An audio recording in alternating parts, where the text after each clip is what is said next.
Rented room ही पुण्यामध्ये? मुंबईची मुलगी ना ग तू? पुण्यामध्ये कशाला? हॅलो, मी सुप्रिया आणि ही माझी बहीण राणी. आम्ही मूळचे चेंबूर मुंबईचे राहणारे. आजी, मम्मी, पप्पा आणि आम्ही तिघी बहिणी राहायचो. शेजारीच मामा मावशीचे घर देखील आहे.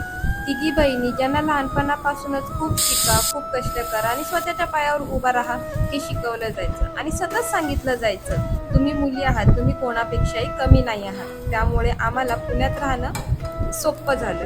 आमच्यावर जो विश्वास ठेवलाय त्या विश्वास कधीही तुटू देणार नाही याची काळजीही आम्ही घेतो. जॉब सुरू होता, पहिले पीजी आणि मग रेंटेड रूम मध्ये आम्ही शिफ्ट झालो. सर्वात पहिले तर लोन नील केलं, घर बांधलं, थोडंफार गोल्डही केलं. सर्व आता छान होणार. अजून खूप काही गोष्टी करायच्या बाकी होत्या, पण होळीच्या दुसऱ्या दिवशी पप्पा आम्हाला सोडून गेले. ते नेहमी आम्हाला बेटा बोलायचे. बेटा तू कधी येणार? बेटा तू खाली आलीस की मला कॉल कर, मी तुला घ्यायला येतो. हे सगळंच खूप शॉकिंग आहे आणि यातून सावरण्याचा मी प्रयत्न करते.